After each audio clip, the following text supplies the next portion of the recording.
have some folks showing up. Yeah, and we have just gone live. All right, Well, let's see. one folk, Milton. Hi, Milton. Yay. Well, I am going to invite Milton to join us as a panelist. Perfect. Perfect.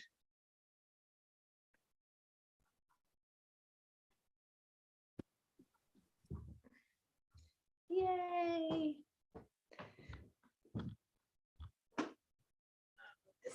Milton, it's been a long time. Hi, Russ. It's been a long time. It has Happy to been. see Good to you. see your face. How you doing? Fine. And Gretchen, hi. Milton, see, I even saw me even before next week. You always manage to do magic. Yes. Magic.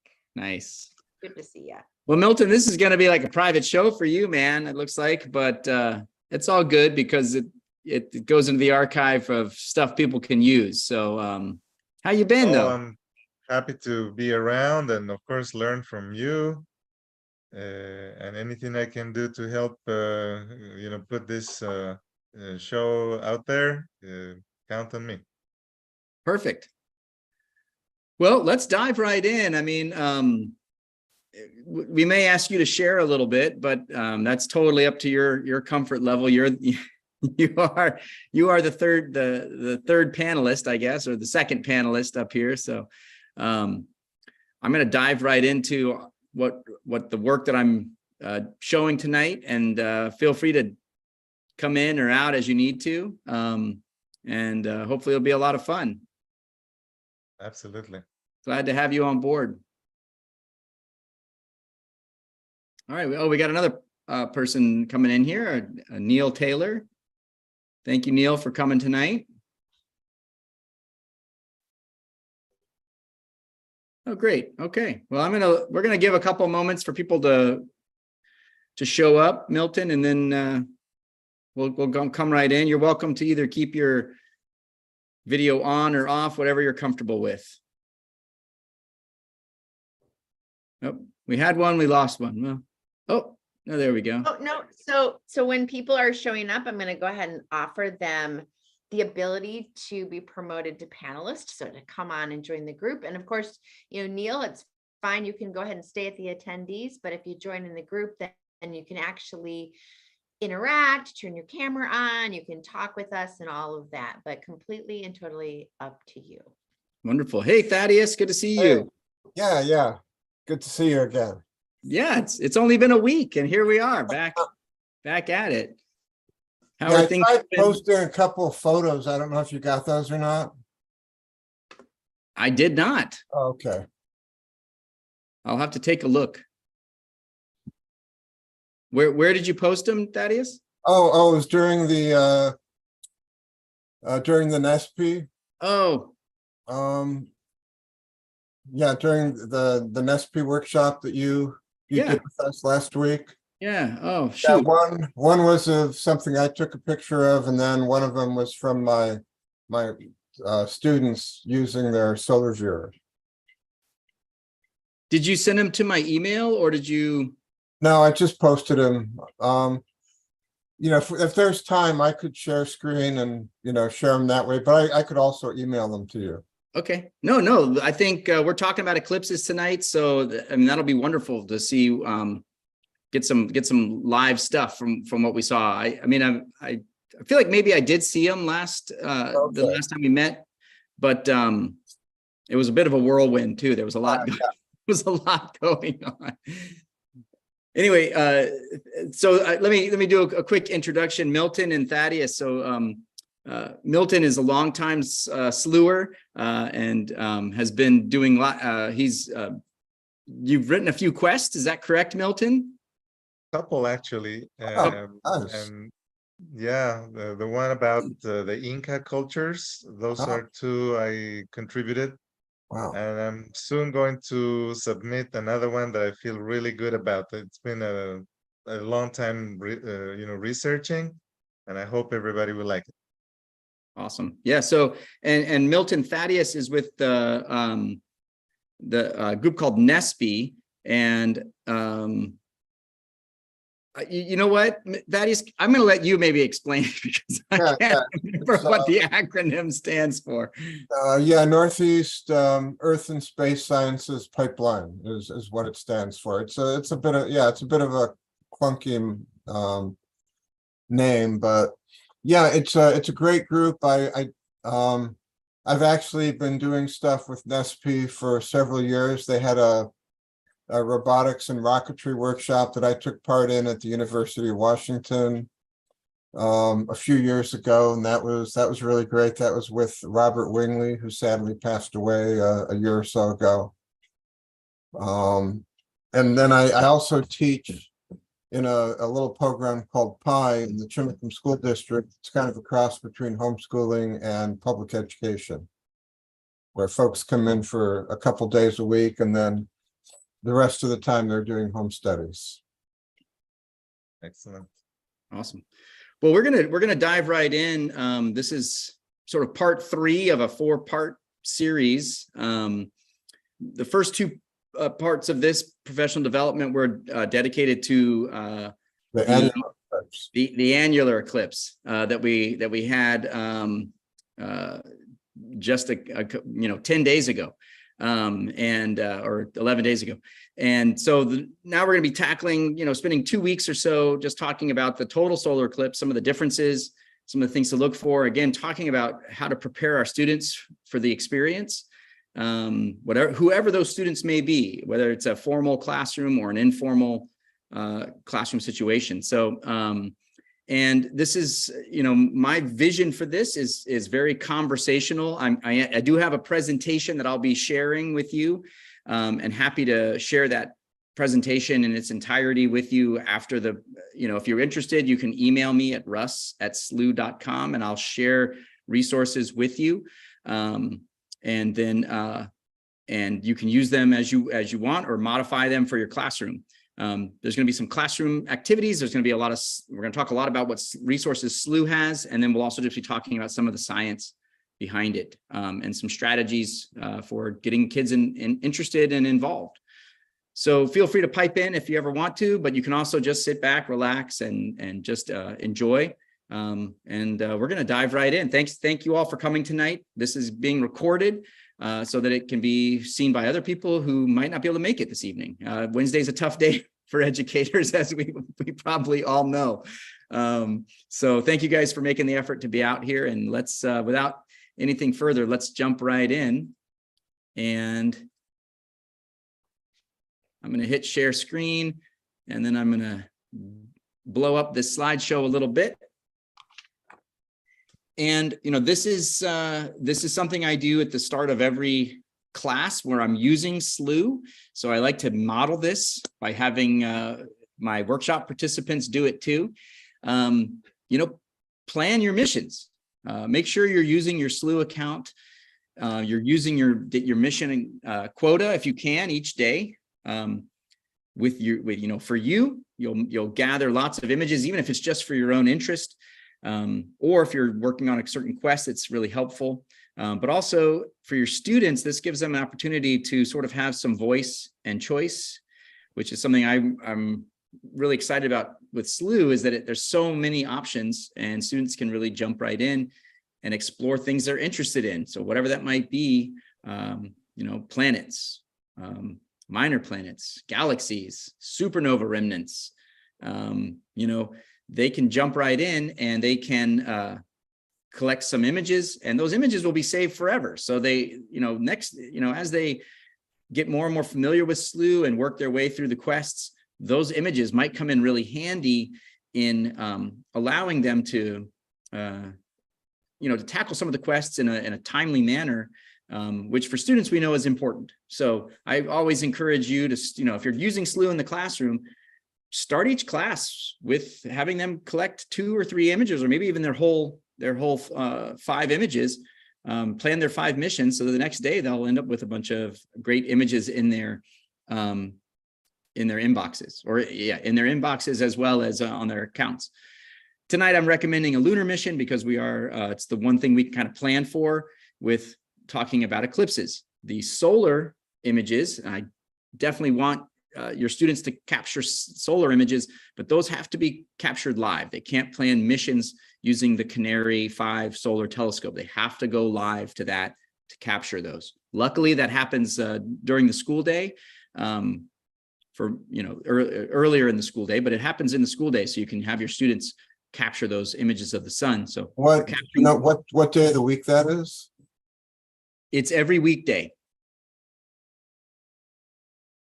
So they should be able to go on any weekday if they click on the telescopes, and I'll show that in a little bit. Sure. I'll show you where you can access the Canary 5, and they can go on to the live scopes. It's a wonderful thing. Just you can even have it up, if your class is earlier in the day, because it is happening on the Canary Islands. So, they can just watch the live feed and they can capture those images. But I'll show you where to find that, Thaddeus. Okay. Sure. All right. So this is our module 3 for Slooh professional development. It's part of a 4-part module series. And this one's focusing on the 2024 total solar eclipse. Now we'll touch on other things too, things that have some relevance to this, but certainly we'll be focusing on this total solar eclipse so that we can sort of maximize student engagement, maximize our enjoyment, our engagement, maximize our knowledge for this amazing event that's coming up in April. Now, gives us plenty of time to plan for it. And so that's one of the reasons we're running these now, is to get people ready for it. It's not to say that this might not repeat in the spring, because I think we probably will repeat this in the spring, maybe with some new information along the way too. But we just want to give people as much prior notice as possible. Also, the first 2 modules were for the annular eclipse. We wanted to make sure to teach some about that. So this is something, I like to use something like this with my classes, not every day, but sometimes, just to touch bases with my students or with you guys as peers and colleagues. It's just a little way to touch base. How are you today? And maybe more importantly, why are you feeling that? Now, I choose objects of all kinds for this. It made sense to grab some astronomical objects. So, I'll start us off, and then if anybody wants to share, that you can share how you're feeling today. Well, I would say I'm feeling a little bit like the Andromeda galaxy, hurtling in late October. I feel like I'm definitely hurtling towards something. The Andromeda galaxy and Milky Way are hurtling towards each other. We're hurtling towards the end of our terms. We're hurtling towards the vacations that are wonderful, but they're also disruptive to the work that we're doing. So that's where I am. I'm the Andromeda galaxy, which is the galaxy down there on the bottom middle image there. So that's me today. Anybody else willing to share? And you can be the Andromeda galaxy too. Don't feel like I've taken that one or something. I feel like the moon tonight. Awesome. Normally, the moon, for example, is compared to the sun in our cultures. They have most, the same apparent size, let's say, and so I am powerful enough to influence what happens up in the sky and cover the sun for a few minutes and make a big show out of that. Nice. Thank you, Milton. What's the one to the right of Jupiter? The globular cluster. Yeah. Yeah, that's kind of how I'm feeling a little bit. Like I've got all these tendrils that are stretched out in all these different directions. We're having a lot of work done on our house right now, so I've been trying to help facilitate that. I've been teaching, working on other projects. So yeah, I'm just feeling a bit overextended, but Awesome. not necessarily in a bad way. Well, that's good. That's good. Thank you, Thaddeus. go with the globular cluster too. I just got back. I was in Michigan. I got back late last night, so I'm feeling kind of like pow, pow, pow. But again, like not in a bad way. So there's a beauty associated with my chaotic madness that I'm feeling, right? So I love this exercise. Thanks, Ross. Awesome. Thank you, Gretchen. Keith, are you interested in sharing, or shall we just soldier on? I don't know. Everybody else has. I guess I'm kind of like the Trifid, where I'm not really sure. I can understand people being pulled in different directions, and I understand Milton talking about the moon. I don't know if I'm emitting light or reflecting light, or I'm not really sure right now. It's not undergoing construction, but definitely going through kind of a confusing time and a lot of changes here too. And I think whenever you go through that, you have a little bit of both. The Trifid we see 3 of the 4 types. So maybe there's some dark nebulosity going on in my life too. I'm not sure. Yeah, definitely a lot going on there in the Trifid Nebula. It's the one in the upper right. Well, thank you guys. Thanks for playing along with that too. And I think we all see different things when we look at these, and this is one of those ways for us to kind of start associating it, or having some kind of association with some of these objects. I find it's really valuable for students too, because they will look at it and then they have to come up with a reason why they're feeling like this thing it's a non-living thing, right? It's just out there doing its thing. But it can really give the kids a nice association with some of these things. So thank you all for joining in, and let's keep on moving. So, here's just a little blurb about this particular professional development opportunity that is being offered by Slooh. So it's 4 modules. The first 2 modules we're really looking at the annular eclipses, or annular eclipse, although I did talk about just eclipse prediction in general and some of the historical significance of eclipses. This module, we're going to be focusing on the science of the total solar eclipse. We'll focus a lot on Slooh resources, and we'll review some classroom resources as well. And in the 4th module, we'll wrap up and discuss the Slooh resources for the day of the event. And actually, I think that you see Eyes on the Solar System, Eyes on the SS, that's Eyes on the Solar System. That's a NASA program that we'll actually take a look at in module 4, because that's got some nice modeling for eclipses in there. We're going to talk about Slooh quests. We're going to talk about classroom activities, hands-on activities, and I have some pre-made of these presentations that you can have if you'd like to use them in your classrooms. My idea was that during the 4 modules, you'd complete 3 Slooh quests to deepen your knowledge of core material, and then hopefully share some of your insights at the next meeting. Now, thus far, we haven't really had the opportunity to do that. So maybe this is something to look at for the next time we do something like this. But certainly one thing I want to start to build here at Slooh with our education professionals is this, we all share information. I want us to feel like more of a community that can share information with each other, share our insights, and build this stronger professional community here at Slooh, of people helping each other learn and helping each other with managing our classrooms and getting the most out of our classrooms. At the end of this, you'll get a certificate for 16 hours of professional development. Of course, that's if you were to have participated in all the modules.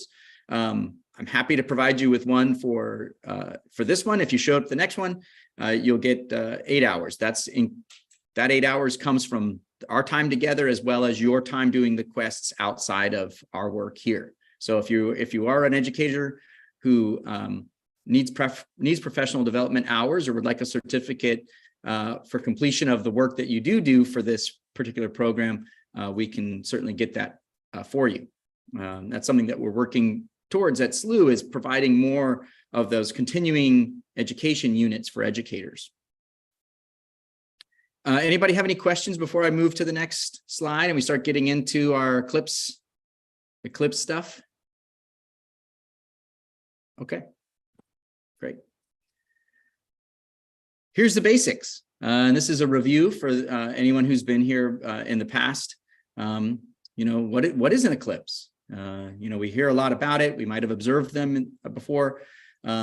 We might have seen a lunar eclipse, or we might have even, hopefully you caught the solar eclipse recently. I think many people did, even if they didn't even realize it was coming their way.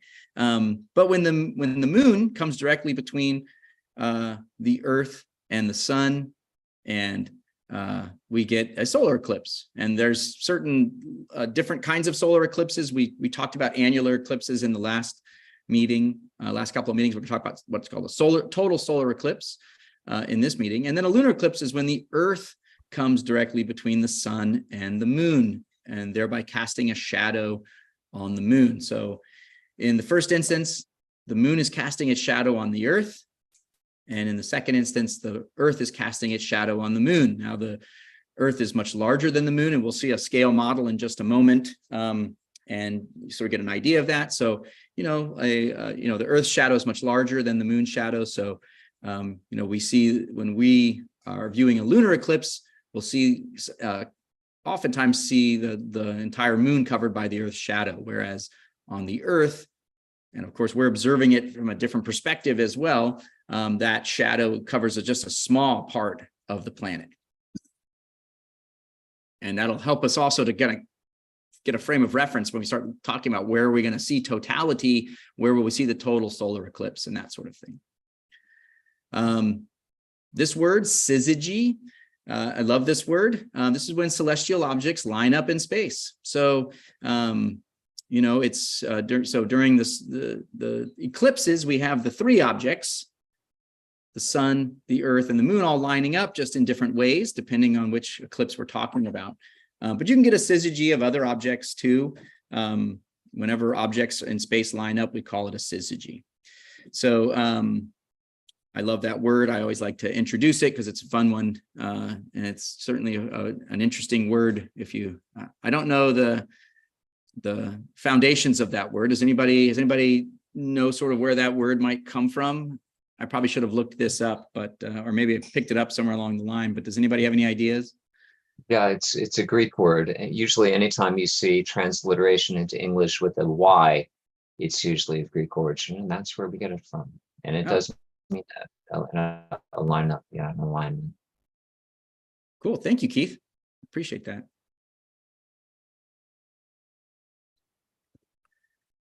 All right, so I wanted to point out a couple of eclipse events that are just coming up, even though we're focusing on our total solar eclipse. We'd be remiss not to talk about some of the other opportunities for observing some eclipses. Now, these eclipses are not necessarily visible for everybody from everywhere, but we'll take a look at these. Perhaps if we have time at the end, we'll click on these links. These are the time and date. Timeanddate.com, I think, does a really nice job of making it pretty easy to figure out exactly where the eclipses are, where you can find them, and that sort of thing. And also from your geographic location. It's so key because you can just type in where you are and you'll figure out what you should expect, which is one thing I really love about timeanddate.com when you're looking for at their eclipse resources. But we got a couple of lunar eclipses coming up, a partial and a penumbral, and of course the total solar eclipse coming up in April. Oh, that one is this weekend. What's that? The next one is this weekend. Yeah, yeah, you're right. Here we go. Man, we're just getting embarrassed with all these riches that we're getting. Yeah, you're right. It is this weekend. So make sure to go. We'll click on it and take a look at it. You can look at it also from your location, see what you're going to view. I can't remember exactly what its visibility was, but we'll take a look at it. Talking about a solar eclipse and talking about the shadow of the moon on our planet. This is where these maps that you're going to see. You've probably seen a lot of these maps, or you certainly see them whenever there's an eclipse coming. They show you the path of the eclipse.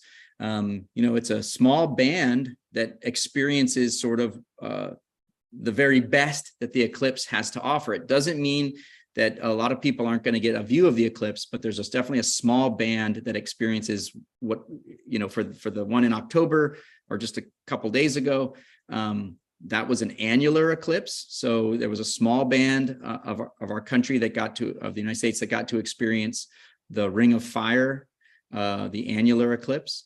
For the rest of us who were not in that band, we got to experience a partial eclipse. Still pretty phenomenal, but not, you know, I've never seen an annular eclipse. My daughter did drive down to San Antonio, and she said she wept. So, hey, that's pretty cool. She said it was beautiful. I've certainly seen pictures of it, but I wasn't able, I didn't go, I made a choice that day to go somewhere else. But looking forward to this total solar eclipse, and you can see the path of the total solar eclipse is that yellow path through the middle of the United States and Mexico. So we'll talk more about that as we get to it. For the other parts of the country, they'll experience a partial eclipse, and you can kind of see over on the sides how much of the sun will be obscured by the moon's shadow. Just varies based on your geographic location.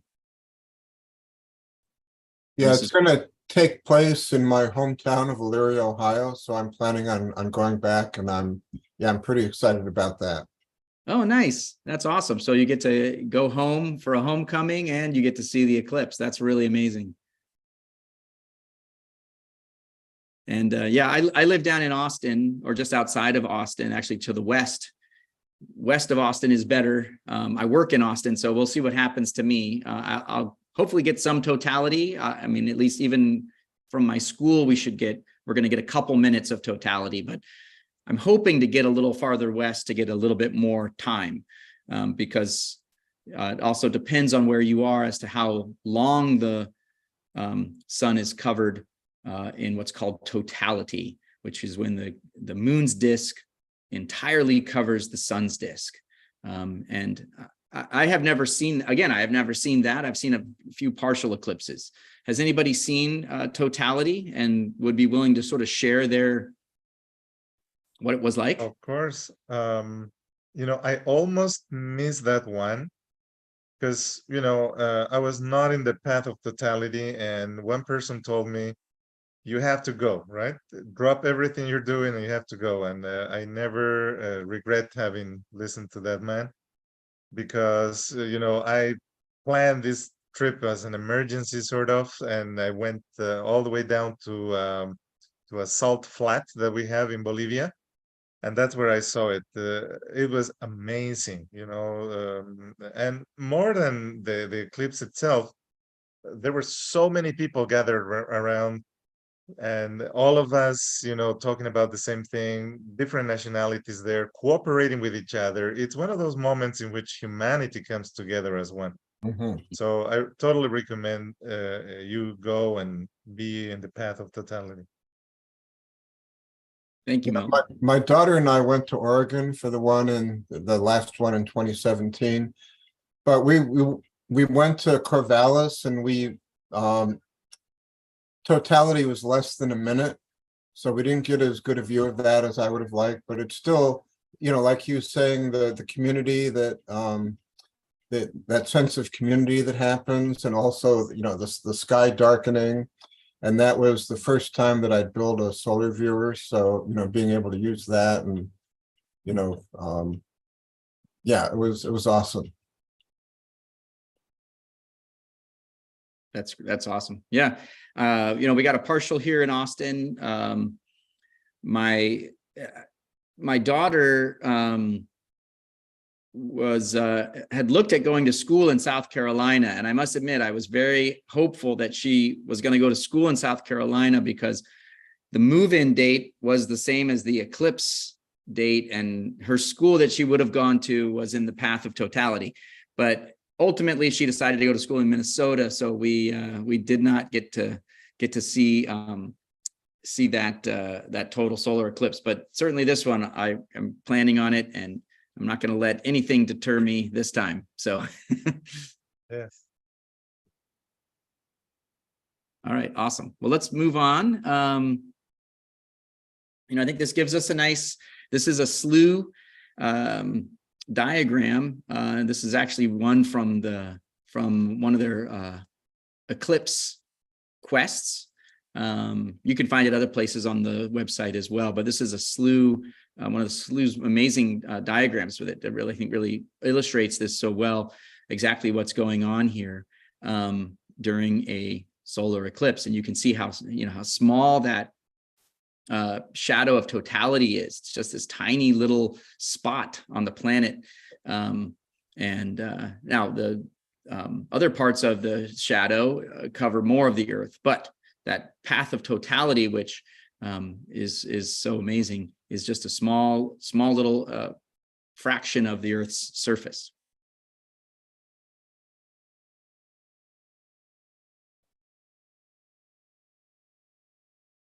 So as Milton alluded to in his description of how he's feeling tonight, we're at this cosmic moment where the Earth and the moon, the sun and the moon appear almost the same size in the sky, and that varies a little bit with the orbit of the moon, and we'll talk about that a little bit. But they almost appear about the same size in the sky. The sun is 400 times wider than the moon, but the moon is 400 times closer than the sun. And so we get this nice cosmic coincidence. And when the moon's, there we go. Here we go. And when we get a syzygy, because of this just cosmic coincidence, this moment in time, which we'll talk about later, this won't last forever. We don't have to worry about it, we sitting here, but future humans or whatever, there will come a time when there won't be total solar eclipses. And we'll talk about that a little bit in the next module, actually, about what's happening to the moon in its orbit. But we have a nice cosmic coincidence right now that we can get these total solar eclipses when the moon, which is much smaller than the sun, but much closer than the sun, can cover up the entire disk and block all that, block the light from the sun. So, last time we talked about annular eclipses, and we talked a little bit about the orbit of the moon. So we'll kind of review that a little bit, and then talk about a little bit about why this is different than the annular eclipse that we had. So, the moon's orbit is not circular, and it's what's called an ellipse, or you can think of it as an oval if you'd rather think of it with that word. But ellipse is the best word to use for this. And the moon's varies, by about 50,000 kilometers, or upper 38,000 miles. So it can vary in its distance from our planet, and that will cause us, just like when something's farther, your hand is closer to your face or farther away from your face, our perspective changes. The moon is not changing at all. When we hear the words mini moon or super moon, or nothing's changing about the moon other than its orbit. The Earth's orbit around the sun is an ellipse as well. It's one of the things that makes predicting eclipses makes it a little trickier. All these elliptical orbits, all these gravitational effects, including topography, the topography of the Earth and the moon, all affect those gravitational effects. And so, but the big point of this is that, when the eclipse occurs, when the moon is closest to the Earth, so it appears larger in our sky, what we might have heard of called a supermoon, the moon's disk will completely block the sun. So it's going to, completely block that disk of the sun. And that's what a total solar eclipse is. So as opposed to, what we had 10 days ago or 11 days ago, the annular eclipse, the moon was farther away in its orbit, and so appears smaller, so couldn't block the entire disk of the sun. So instead blocked lots of it. Here in Austin, we got about 89%. You know, in a lot of places that got that ring of fire effect where the moon was right in the middle of the disk of the sun, but the edges of the sun were still visible. Now, those kinds of eclipses, you still can't view those with your naked eye, but a total solar eclipse, and for those of you who've seen it, you were able to look up at where the sun was covered by the moon and no ill effects to your eyes. Is that true? Were you able to just take a look up at it, at where the sun was covered by the moon in totality?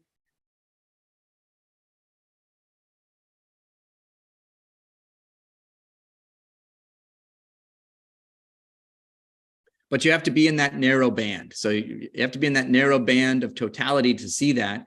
Exactly, only then. That tiny bit. Milton, how much totality did you have when you were down in, did you say Bolivia? In Bolivia, behind me, I'm showing the stamp that was printed in honor of that eclipse. And well, let me see. Okay, that way. 1994, unforgettable. I experienced 100% totality.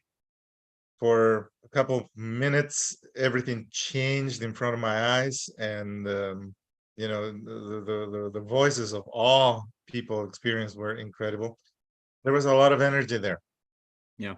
And in the people in that area of the world have certain beliefs about what's going on.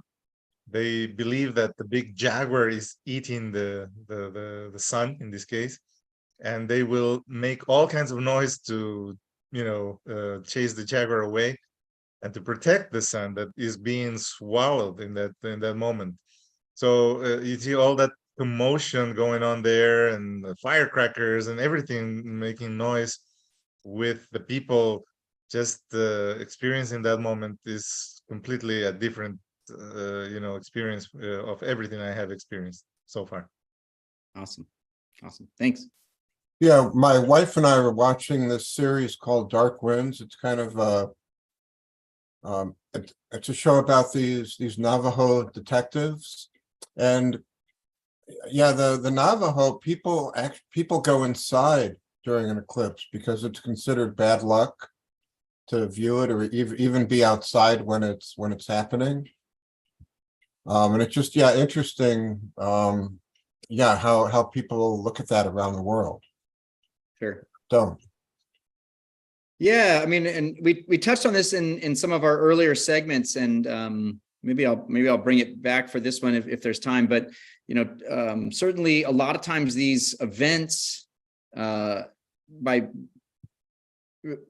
sort of some cultures are seen as terrible things, right? The jaguar eating the sun, bad luck to be outside, certainly, and it's certainly understandable when you don't know what is actually going on. But we kind of talked about that too, like, you know, they're viewed as such terrible omens.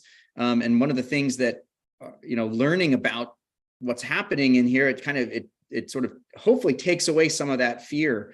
I know Edmund Halley was the first to predict an eclipse across England, and he printed a map similar to the maps that we kind of see today, and talked about the event so that he could dispel the fears that people might have who didn't understand what was really happening.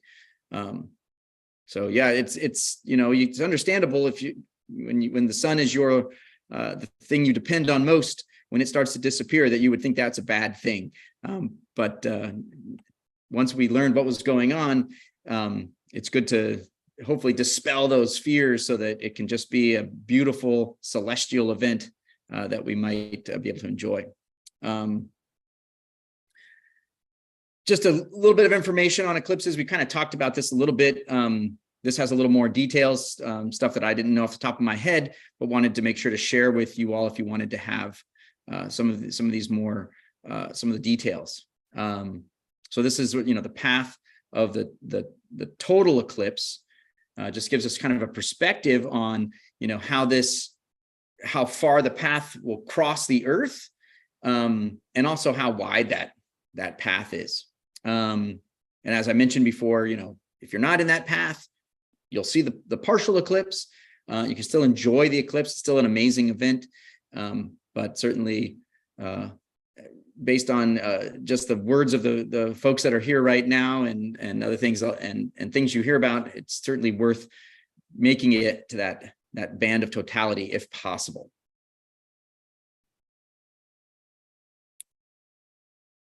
All right, so this is a slide I wanted to share, but I don't want to just read it out loud. I think it's one of these things that I think people a couple of our viewers or our participants have been through a total solar eclipse, so perhaps you recalled these things happening, these sort of 5 stages of the eclipse, which is to say that it's really like 3 stages with the first 2 stages repeating in opposite order on the way out. So we sort of have these sort of 5 stages of the eclipse event, but some of them are repeated phases on the way out. So the partial eclipse begins, which is the thing that many of us have probably viewed, and then what that's called the first contact. The beginning of the total eclipse, where the moon covers the entire disk of the sun. And did you guys see the sort of the diamond ring effect? Was that something that you noticed when you saw the total eclipse?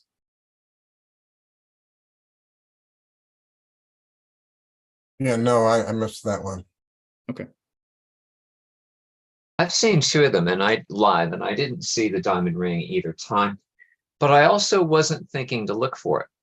So, one of those things, a lot of these phenomena that we talk about, diamond ring, Bailey speaks before the diamond ring, the chromosphere, you almost have to be, taught to look for that because we miss it otherwise. That's why watching these events online, watching them on Slooh, watching some of these live feeds or even replays, it helps us so much so that when we do have the benefit of seeing it live, what to look for. It's not like the event happens and it's gone, because those phenomena are only there for a split second. I mean, diamond ring, it's just a few seconds.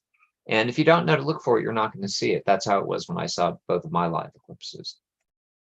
And if I might add, go there's ahead. so many things you are looking at in that moment. Everything happens so fast. Like I could see, for example, the shadow coming at us, and I was, I guess, looking around before just looking up, etc. So there's so many things to be aware in that moment that I think it's easy to miss any one of those. Yeah, that's interesting. A feast for the senses, almost too much going on. And Milton, I mean, you pointed out that and this is one thing I enjoy when I'm seeing a partial eclipse, is looking at the people around me. A lot of times I'm not even looking at the eclipse. I'm just watching all these people enjoy themselves and have their glasses on. And, so I think there's, in a lot of ways, you're right. There's so much going on. And Keith, that's a really great perspective, right? The practice of watching these eclipses, either live stream or seeing the pictures and or getting an idea of the order of things and how things are going to work, is really, really valuable so that we can maybe catch these events. I grew up in a Navy family, and I remember my dad was, when he would go out for extended periods of time on the ship, the ships that he was part of. And I remember he would always talk about trying to look for this thing called the green flash, which is just this little trick of the atmosphere where during a sunset at a specific moment you get this little bit of green light. And even though he spent years at sea, he only saw it, I think, a couple of times. So anyway, yeah, I think it's interesting, and I think it sort of is a great argument for watching some of those old eclipse videos that Slooh has, so that you can prepare yourself best for this this upcoming one. We've got something in the chat. I just want to make sure. Oh, I've seen that. Gretchen, you've seen the green flash? Oh, so muted. Yes, I have. I was a lighthouse keeper with a bunch of friends, and one thing we would do every night is we would head up in the lighthouse and we would wait for the sun to set, and we would wait and watch, and I'm like, oh my God, there was, you see it, and it's a green flash. It's there and it's gone. And yeah, That's really cool. Cool phenomenon. Yeah. It is cool. It's cool. And we are definitely going to talk about phenomena. I talk about it every time, and the importance of these phenomena, right? And for the importance of these phenomena for our students. And that's why these eclipses are such great moments for us to engage with students, because it's a time for them to actually observe some pretty cool, an amazing phenomena, right? That they may not see again in their lifetimes, or it might be a really long time before they see it again. All right, let's move on. I know that I want to be cognizant of our time. So, okay. Keith mentioned these a little bit ago, Bailey's beads. So again, these are just things that you can look for during the total solar eclipse, the diamond ring effect, the corona, Bailey's beads, which are, just, sorry, there's another chat. Scientific explanation for the green flash. Great question. Anybody have a scientific explanation for it? Or I mean, we could look it up. Certainly. I'm a little bit confused.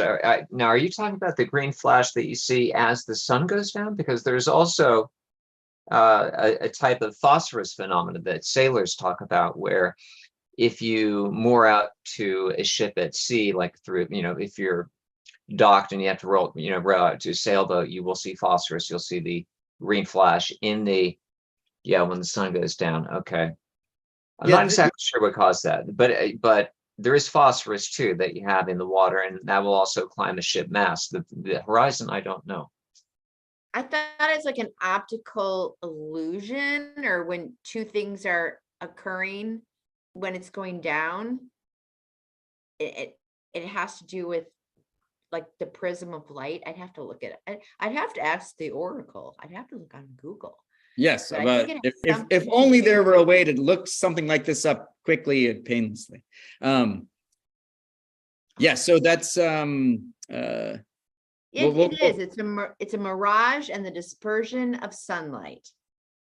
Boom. That's what it is. And you have to have favorable conditions, and that's probably why, it's the same thing with eclipses, right? Eclipses. But you only get to see these certain things like Bailey's beads and the diamond ring and all of that when the conditions are right. So. Sure.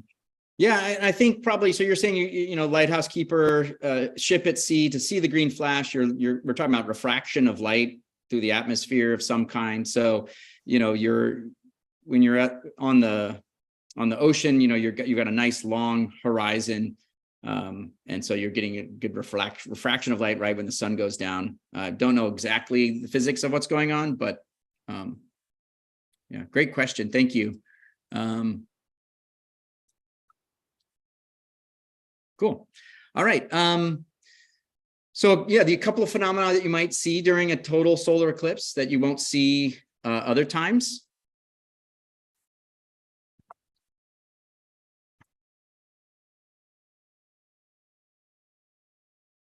And again, this information, this is I'm not going to read this. This is something that I'll share this presentation with anyone who's interested. You can read through it as well.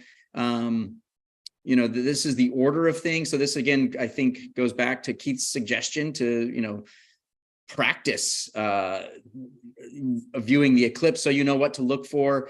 If that's something you're interested, I mean, certainly we want to be a part of everything that's going on around us. So, if we miss something, that's not a huge deal. But if you want to catch all these things, knowing when they are happening, knowing what to look for. Certainly a good suggestion on Keith's part. So you can kind of see these 5 phenomena that accompany a total solar eclipse. And, you know, obviously I'm, you know, have no experience with one of these, but it, you know, it says that they appear in this order and then in reverse order as the totality. And so I guess you get 2 chances to see these things. So that's kind of a nice thing. Someone who's a more experienced, perhaps total eclipse hunter would have a better perspective on how that would work. And in our webinar chat, we've got the green flash explanation. Thank you for putting that up there. Yeah, Milton was talking about being on the salt flats, I think. And an advantage to that, he was talking about, you know, being able to see the shadows. When I saw it in Oregon, I was in a suburban neighborhood. So I'm hoping to find some place that's either opened or, you know, where I've got a little bit of height so that, I can see some of that shadow play. Because I guess you can actually see the moon's shadow moving across the earth. Exactly. And it moves pretty fast. You just don't imagine how fast the moon moves, but yeah, judging from the speed of that shadow, it really goes fast. Oh, that's crazy. That's cool. That's cool. Yeah. So there's so much going on that's probably hard to catch, but good to know that maybe there's 2 opportunities to catch some of these things. So from the eclipse chasers or hunters, as you call them, I learned that you should focus your attention on one aspect of it, like maybe observe the corona or try to observe the diamond ring, let's say, or any of those aspects only, because of course they are lucky enough to move around the world. I thought I was going to see another eclipse, but it hasn't happened yet. So it is hard. It is hard. It depends on where you are in the world. Yeah. Awesome. Another shot of this same picture, just to give you, we talked about some of these things, or some of these things were mentioned in the last slide, but here's that image again. So, one thing that I'd like to mention is because, a lot of times my students, when we talk about this, they say, well, why doesn't, this, if the moon is orbiting the earth, why doesn't it happen every time? So I always think it's important, for us to help our students understand what's happening out there. The moon has a tilted orbit, is tilted in its orbit as it orbits Earth about 5 degrees. So here's a little video, pretty quick, but you can see the moon in its orbit. It's got a nice view of the shadows as well here. But then we kind of zoom in a little bit and we see that, whoa, well, it seems like we should get an eclipse every month, but we don't, because we got a tilt in the orbit. And so, those gravitational effects that we were talking about, these elliptical orbits, these gravitational perturbations that happen between all these different objects that are in our solar system, we can figure out from there when we'll get one of these eclipses.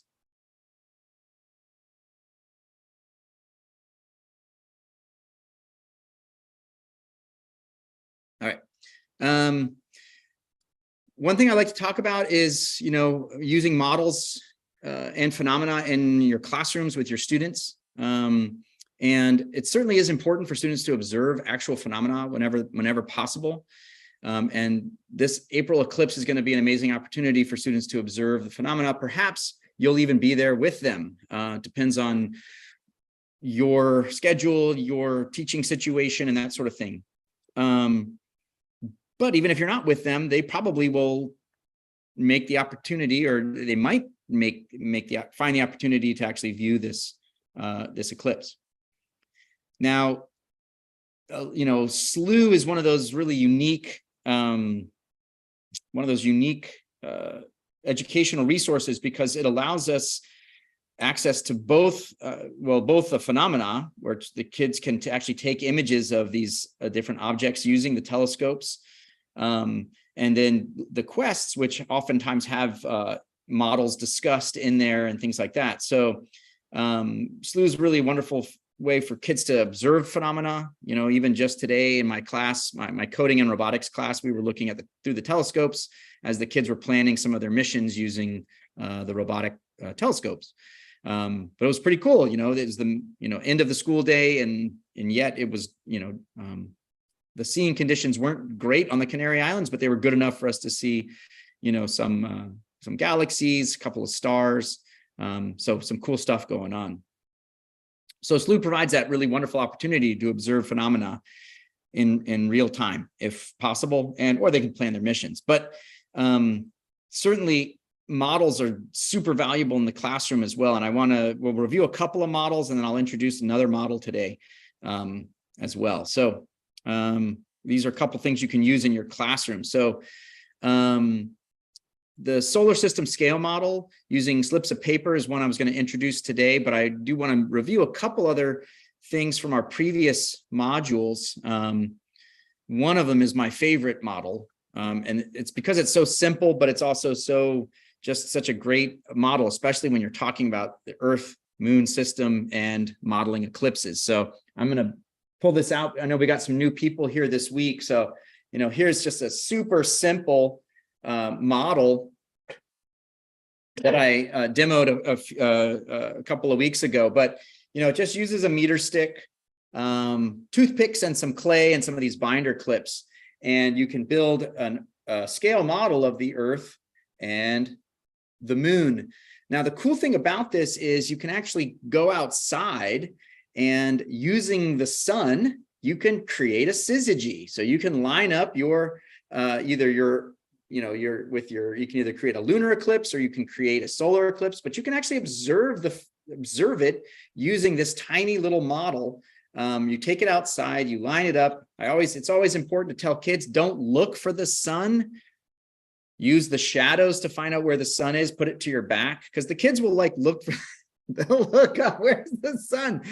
You don't want them to do that. So, have them turn their back to the sun and then line up the shadows with their meter sticks, and they can actually create eclipse models using this. Now, this, the scale sizes I included in one of the last presentations. So if you're interested in this, again, shoot me an email and I'll send you all this stuff. You just have to send me your email so I know where to send stuff. I'll send the presentations to you. I'll send, the descriptions, and having the kids build this is a great thing. It's super easy for them to build. They love to build stuff.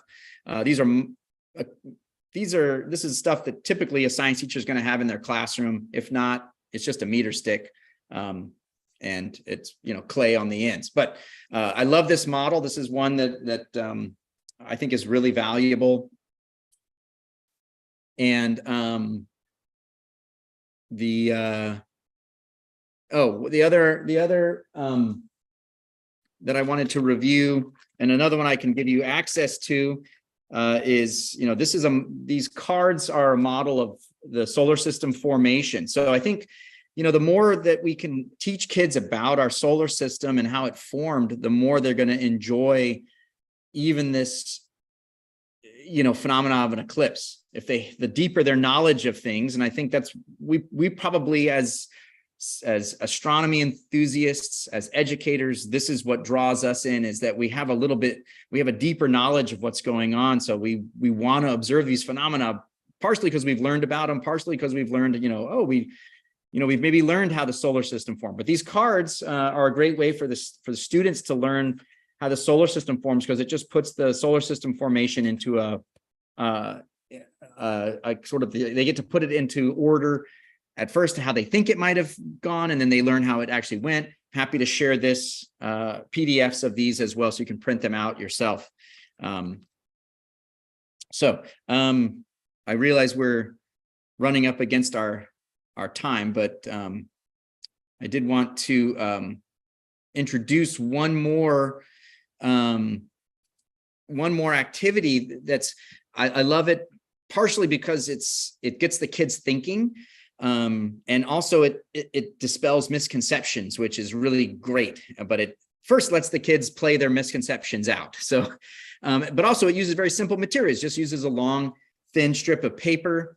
And they first guess the distances between the sun and different and the planets, and then you could put Pluto in here too. I mean, everybody loves, all the kids love Pluto, and it's one of those really wonderful things for us to talk about the nature of science. You know, Pluto becoming a dwarf planet, everybody got so mad, but it's actually a triumph of science, because it's us changing our perspective based on new information. So I always celebrate it in my classroom, like this is the greatest thing ever.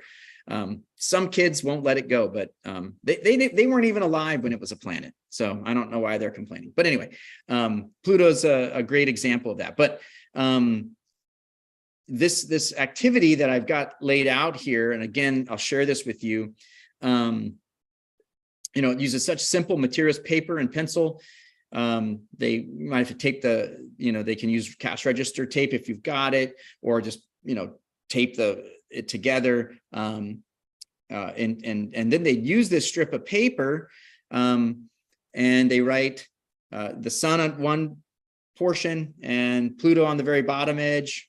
And then you try to have them see what they think. Where are the different objects in the solar system? How do things radiate out from the sun in their orbit? So this is a great way for you to, if your kids haven't yet learned the order of the planets, this is a great way for them to learn the order of the planets, and then to put them in order on their piece of paper. They're just writing the name on the piece of paper where they think it would be in its orbit out from the sun. And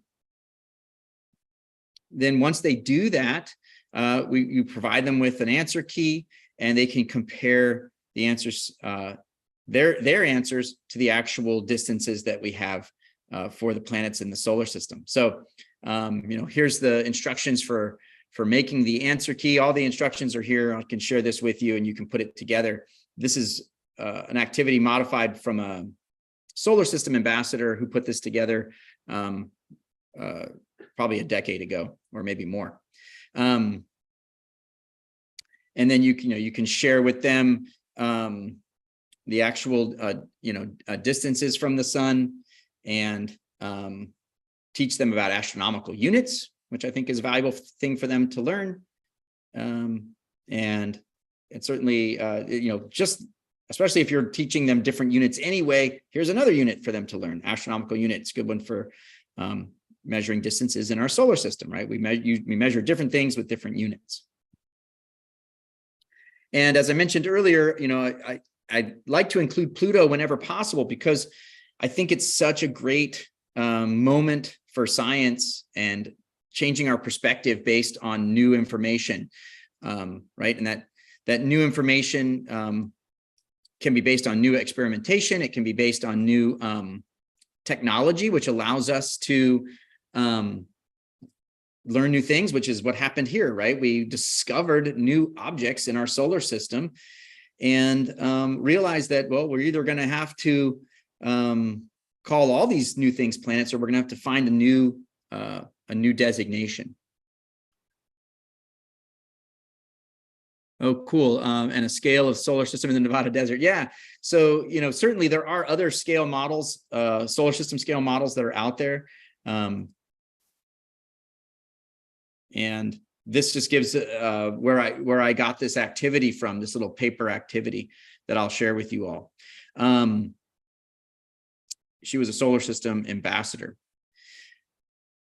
All right. That kind of brings us to the end of the presentation part here. I wanted to leave a few minutes for conversation. Certainly maybe some conversation, maybe some networking, if you guys want to, or if you all just want to put if you'd like the materials from tonight, and I'll share with you the materials from the other nights as well. You can just send me your email addresses, and I'll certainly share these presentations with you. It might be easiest actually if you just, well, I don't know. You guess you could put them in the chat here. That's probably pretty easy. Gretchen, we can have will we have a little transcript of the chat that I could have if people put their emails in here? Yeah, absolutely. If you want to do that. And yeah, I've got from the registration, I have everybody's email as well. Okay. Great.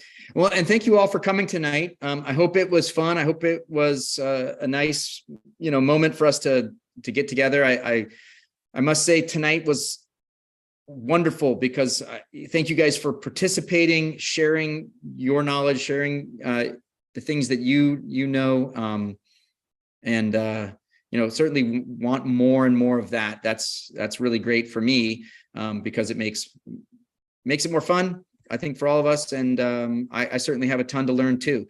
And so thank you guys for participating, being a part of things tonight.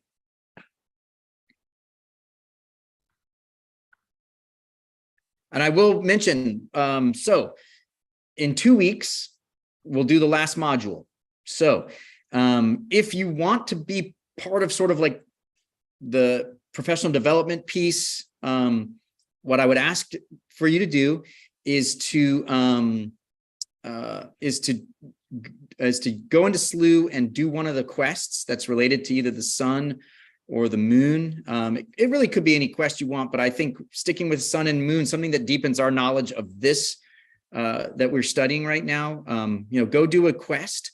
And next time we meet, if you're here, share what you learned or share something that you learned. That sort of starts to create this learning community that I think we want to start creating with these professional development modules.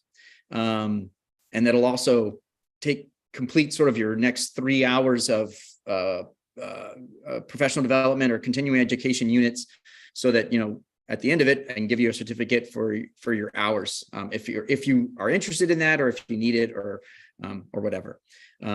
So in 2 weeks, that's going to be November something. I should know it off the top of my head, but I don't know it. Is it? I don't know. Yeah, and here I am. The 11th or the 10th or something. I can't remember when the next module is. Anyways, 2 weeks from today. Yeah, it's the 8th. It's The 8th. November Okay, thank 8th. you. Thank you. So November 8th will be our last and sort of the fourth and last module, where we'll sort of talk about some specifics about your students and how to get them engaged with the total solar eclipse if you're going to be in totality. We can certainly also talk about how to deal with partial eclipse if your kids are there. Some things you can do in advance of that sort of thing. We'll talk about we'll start eclipse classes and for the from that perspective as well. It's another Wednesday night. Also, any feedback on timing and stuff is good. Like if Wednesdays are terrible days to meet, please let me know. I chose Wednesday. I thought it would be a decent time to meet. I'm a professional teacher, and so Wednesdays are pretty good days for me, I think. But I certainly am trying to figure out when the best time to do these professional development modules is, because I'd like to have these be a part of something that Slooh does going forward, not just about eclipses, but about all kinds of things. So any of your feedback is really helpful. You can always reach out to me at russ@slooh.com. It's pretty easy, but I'll put it in the chat anyway. Yeah. So anyway, any feedback or anything, you guys? Or I hope it was fun. I'll give feedback. I thought it was fun. I really love how you incorporate these different exercises to shift the way we think about things. Like the planets and these different, the moon, how are you feeling and how does it relate? And you have to be like, well, I have to think about that. Yeah. So Awesome. having new Thank you for the perspectives, I classroom think, teaching tips. I enjoy them. Oh, great. Yeah, I agree. It's really important to try and give students a sense of the scale of the solar system. Mark Rober, I saw a video that he did recently where he talks about the scale of the solar system. And also, I guess there's this new planet out there, Planet X, that they've only found out about it because of its effects on the orbits of other planets. And I think one of the best activities that I ever did, and it's in that Universe at Your Fingertips resource that I posted, is I made little representations of the sun and the planets. I think the sun was about the size of a small basketball, and then everything else was pretty pretty small. Anything from like a grain of sand to like a pea, or Jupiter and Saturn were probably slightly larger. But we started at we went to this place called the South Field. It's like this big open area, and we started at the fence with the sun, and then took so many steps back to Mercury, Venus, Earth, Mars, and we could only get as far as Jupiter because Saturn is just so far away. And I think it really blew the kids' mind because I just didn't realize how much space there is in space. Yeah, that's a great point. That's a cool activity too. Nice. Yeah, I'll chime in here, to Thaddeus's point. The midpoint of the solar system is actually Uranus. That's how far out Pluto and the Kuiper belt is. The halfway point of what we know about our solar system is the planet Uranus, which is many billions of miles, I guess. But on the subject of the eclipse, I think the really interesting thing is we don't have to see the eclipse. You don't have to be in partiality or totality or anything. The quality of light after an eclipse is very, very different. So even if we don't see an eclipse where we happen to be, the moon is still very close to the sun, regardless of what kind of eclipse may have been seen in another part of the world. And look for that. When you go out that following day, you can tell that something has happened. There is a crispness still, even with images and shadows, even though we're past the eclipse. As the Earth rotates, we still get to experience that phenomena of the moon being somewhat close to the sun. It is eerie. And when you point that out to students, if you tell them that an eclipse is happening somewhere in the world, to look for that effect, and you can see it and it's noticeable, that's just as powerful, I think, as seeing the event itself. So my 2 cents. That's awesome. Thank you. Great. Thank you. That was more like a quarter. Okay, Keith. Wow. 2 cents quarter. But Well, if you visit us on Tuesdays, I'll give you $1. So that's that. Ooh. Love it. Wow. We're up in the ante here. I love it. Well, thank you guys for coming out tonight. Thank you, everybody. And hope to see you in a couple of weeks. If you get the chance, do a quest. And if you get, if you're willing to share your knowledge, and you guys seem like you are, let's share and let's learn from each other a lot. That would be awesome. So I look forward to seeing you guys in a couple of weeks, and I hope you have a great rest of your night. Awesome. Yeah, I've got a couple more things. Keith, I'm really curious about what that shape is called, that stellated shape. Okay, I'm sorry, what shape? Oh, the shape that comes on the image in Of your your picture, your avatar thing. Oh, yeah, that's a Moravian star. a what? A Moravian star. These are made by, I live in Pennsylvania, and one of the local communities make these stars modeled after the Star of Bethlehem. So it's a Moravian star. Okay. That's what Yeah, that it looks is. like some of the faces are stellated squares. No, they're this one may be faceted. I don't remember the image. Some of them have like a beveled edge, and some of Yeah. them don't. I don't remember this particular image. I have several different types, so I don't know what I used for that. But that's what Yeah, it is. there's a stellated dodecahedron that's really amazingly easy to make out of bamboo skewers that I do Okay. with my students. Okay, this was actually, yeah, this pattern was developed in the mid 19th century to teach geometry. So yeah, that would make sense. Wow. Look them up. There are lots of patterns that you can download online to make them out of paper. The originals were made of paper, although this one is cut glass. And what was it called again? It's a Moravian star. Moravian. The Moravians were a community that came to Pennsylvania from Germany, Huh. and that's one of their crafts that they make. So Thank you. you're welcome. Awesome. All right.